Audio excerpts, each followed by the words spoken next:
بڑھاپے میں عبادت الہی سجدے بہت بڑی بات ہے، لیکن جوانی میں سجدوں کی توفیق کا مل جانا، آنکھوں میں آنسوؤں کا نور نصیب ہو جانا، خشیت الہی خوف اور اللہ کا ڈر، یہ بہت بڑا انعام ہے۔ تو یہ اللہ جس کو نصیب کر دے، یہ اس کی نعمت ہے۔ اللہ کا خوف اللہ کی عطا ہے، اللہ کی خشیت اللہ کی طرف سے بندوں کو دیا گیا انعام ہے۔ اللہ جس کی بہتری کا ارادہ کرتا ہے اسے اپنی خشیت کا نور دے دیتا ہے، اسے اپنا خوف عطا کر دیتا ہے، اپنے سے ڈرنا نصیب کر دیتا ہے، تقوی کی دولت دے دیتا ہے۔ اور اگر کوئی دلیری سے کہے میں نہیں ڈرتا، یا ڈٹائی سے گناہ کرے، گناہ کرنے کے بعد بھی کئی لوگ چھاتی چوڑی کرتے ہیں، تو یہ اللہ کی ناراضگی کی دلیل ہے کہ گناہ کا موقع مل جانا اور گناہ کے بعد اترانا، سرکشی، تمرد اور اس پر بھی مسرت، تو یہ بہت بڑی حماقت اور اللہ کی رحمتوں سے دوری کی دلیل ہے۔ اور نیکی کی توفیق کا میسر آنا اور گناہوں سے بچ جانا اور اللہ کی خشیت، اللہ کا خوف سینے میں موجود رہنا، اور اگر کبھی گناہ سرزد ہو جائے تو فوراً توبہ کر لینا۔ مومن کی شان یہ بتائی گئی، حضرت عبداللہ ابن مسعود رضی اللہ تعالی عنہ سے ہے کہ جب مومن گناہ کر بیٹھتا ہے تو وہ یوں محسوس کرتا ہے کہ پہاڑ تلے آ گیا، اس کے اوپر یوں ایک بوجھ لگتا ہے، جلدی جلدی تلافی کرتا ہے، توبہ کرتا ہے، رجوع اللہ کرتا ہے تاکہ مجھے معافی مل جائے۔ اور منافق کی مثال یہ ہے، گناہ کرنے کے بعد یوں محسوس کرتا ہے بدن پہ مکھی بیٹھی تھی، ہلکے اشارے سے اڑا دی۔ اور دن میں کتنی مرتبہ مکھیاں اڑاتا ہے ایک آدمی، سویر سے شام تک، شام کو سے شمار اور یاد بھی نہیں ہوتا کہ کتنی مرتبہ یہ عمل میں نے کیا ہے۔ تو میں اور آپ اپنے آپ کو دیکھ سکتے ہیں، یہاں بیٹھے اپنے ضمیر میں اتر کے جھانک سکتے ہیں کہ ہم کھڑے کہاں ہیں۔ ہم سے کبھی کوئی گناہ سرزد ہو جائے تو کیا ہماری یہ کیفیت ہوتی ہے کہ ہمیں یوں لگے کہ جس طرح پہاڑ تلے آ گئے ہیں، یا ایسے کہ ہم سے گناہ ہو جائے تو ہم یوں محسوس کرتے ہیں کہ کچھ بھی نہیں ہوا، جس طرح ہلکے اشارے سے مکھی اڑا دی، بس ایسے ہوتا ہے؟ میں اور آپ اپنے آپ کو اپنے ضمیر کی عدالت میں کھڑا کر کے دیکھ سکتے ہیں کہ ہم کھڑے کہاں ہیں۔ کہیں منافقانہ روش ہمارے طرز زندگی میں تو نہیں،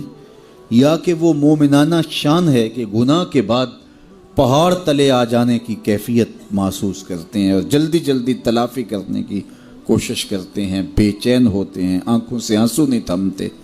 اور رجوع اللہ کرتے ہیں، طبیعت میں ایک ہیجان، بے تابی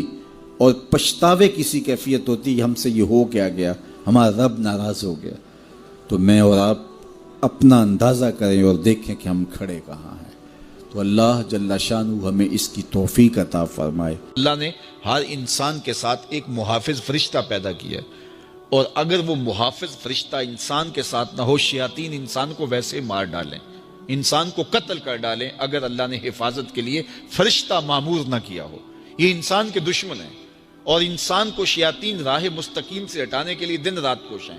پھر یہ اتنا مکار دشمن ہے، ہر ایک کو ایک لاٹھی سے نہیں ہانکتا، اسے پتہ ہے کہ کس کو کیسے بھٹکانا ہے۔ ایک شب زندہ دار جس کو سحری کے وقت اٹھ کے آنسو بہانے کا لطف ملتا ہے، اب شیطان اس کو کہے کہ سحری کے وقت اٹھا نہ کر، تو وہ شب زندہ دار جب اس کے آنسو مسلح میں جذب ہوتے ہیں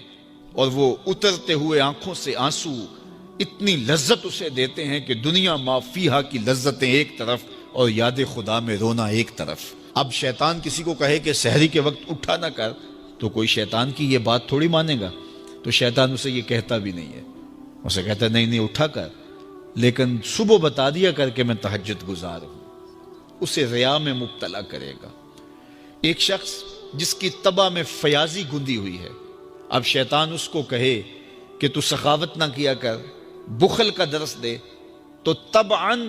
جو سخی شخص ہے، جس کی فطرت کے اندر فیاضی ہے، تو وہ شیطان کی اس بات کو تو نہیں مانے گا۔ شیطان اسے یہ کہتا بھی نہیں کہ تو بخل کر، اسے فضول خرچی کی طرف لگا دے گا، اسے ان کاموں میں خرچ کرنے کی ترغیب دے گا جس کا اس کو اور معاشرے کو کوئی فائدہ نہیں ہوگا۔ اس لیے شیطان رخ بدلتا ہے۔ ایک شاعر جس کی طبع کے اندر لطافت ہے، نرمی ہے، محبت ہے، اب شیطان اس کو کہے کہ فلاں کو قتل کر دے، تو شاعر تو شاخ سے پھول بھی نہیں توڑ سکتا، تو پھر وہ کسی کا سر کاٹ دے، یہ کیسے ممکن ہو سکتا ہے؟ شیطان ایک شاعر کو یہ کہتا بھی نہیں، اسے وہ شراب اور شباب کے پیچھے لگا دیتا ہے۔ اب اتنا سخت دشمن، اتنا مکار دشمن، حضرت سیدنا غوث اعظم رضی اللہ تعالیٰ عنہ فرماتے ہیں میرے اوپر صحاب نور چھا گیا اور آواز آئی، عبد القادر تو نے اللہ کی اتنی عبادت کی ہے، اتنی ریاضت کی ہے کہ شریعت کا ہم تمہیں اب مکلف نہیں رہنے دیتے، اور اب تو نماز نہ پڑھے اور دیگر اعمال نہ کرے تو تجھے کوئی پکڑ نہیں، میں تیرے اوپر ایسے راضی ہو گیا ہوں۔ تو ایسے بادل سے آواز آئی، کہتے ہیں مان میرے دل میں خیال آیا کہ اگر عبادت کا مکلف نہ ہونا ہوتا تو امام الانبیاء صلی اللہ علیہ وسلم سے بڑھ کر کون اللہ کا مقرب تھا۔ حتیٰ تتورم قدمہ، حضور جب نماز پڑھتے اور اس قدر لمبا قیام کرتے حضور کے مبارک پاؤں سوج جاتے، لیکن ان کو تو کہا گیا وَاعْبُدْ رَبَّكَ حَتَّى يَأْتِيَكَ الْيَقِينُ، انہیں تو کہا گیا کہ آخری سانس تک اللہ کی عبادت کرنی ہے۔ تو میں کون ہوں کہ مجھے کہا جائے کہ تو اب عبادات کا مکلف نہیں رہا، کوئی بات نہیں ہے۔ تو کہتے ہیں میں لا حول ولا قوت الا باللہ پڑھا تو وہ جو مجھے نور نظر آ رہا تھا وہ سیاہی میں بدل گیا۔ تو وہ ابلیس تھا جو اس رنگ میں مجھے بھٹکانا چاہتا تھا، کہا عبد القادر اس مرتبے پہ پہنچے ہوئے کتنے لوگوں کو میں نے گمراہ کر دیا، تیرے علم نے تجھے بچا لیا۔ تو میں نے کہا ظالم میرے علم نے مجھے نہیں بچایا، میرے اللہ کے فضل نے بچایا۔ تو کہا پھر بچ گیا ہے، کئی میں نے یوں لوٹ لیے۔ تو اتنا مکار دشمن ہو جو ہمارے اوپر مسلط ہے اور دن رات کوشاں ہے ہماری متاع عمل لوٹنے کے لیے، متاع ایمان لوٹنے کے لیے، تو پھر مجھے بتاؤ کہ ہم کیا غافل ہو کے بیٹھیں گے؟ ایسے ناپاک وجود کا مقابلہ کوئی آسان ہے جو ہماری متاع عمل لوٹتا ہے، متاع ایمان لوٹتا ہے، ہمیں عمل کرنے نہیں دیتا، کریں تو وسواس ڈال رہا ہوتا ہے، کر لیں تو ریا میں اور تکبر میں مبتلا کر کے، عجب میں مبتلا کر کے کیا ہوا عمل بھی لوٹ لیتا ہے۔ مجھے بتاؤ یہ کوئی جو ہے وہ سوکھا کام ہے کہ ہم مقابلہ کریں؟ اب ماہ صیام میں روزے سے بھوک بھی کاٹتے ہیں اور قرآن مجید کی تلاوت اور دیگر معمولات کے لیے ہمیں تنہائی بھی میسر آتی ہے، اور اسی طرح ہمیں روزے سے